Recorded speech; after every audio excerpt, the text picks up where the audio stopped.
një rishikim i situatës në të cilën ne sot gjendemi.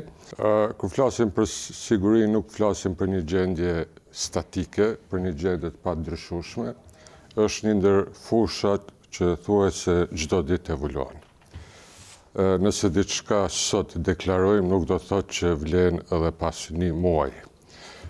Risit, inovacionet, partneritetet, aleancat, politikat globale, interesat të ndryshme e determinojnë çdo kom, çdo shtet që të ndërtoj shumë ma shpesh se sa në kohën e kaluar dhe të rishikoj planet, strategjit e sigurisë nacionale.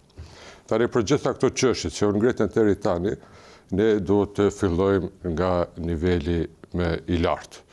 Do thotë një rishikim i situatës në të cilën ne sot gjendemi, pastaj evidentimi i gjitha rreziqeve potenciale brenda dhe nga jashtë, mundësitë tona për t'ju përgjigjur situatave dhe rreziqeve të ndryshme, për t'i parandalu, për t'i menaxhu edhe për t'i sanu, edhe ngritja e institucioneve të specializuara të cilat kanë me u përgjigjë çdo lloj natyre të rreziqeve, që kryesisht klasifikohen në rreziqet që do duhet të menaxhohen nga institucionet apo organizatat ushtarake, ato policore, të inteligjencës dhe të emergjencave.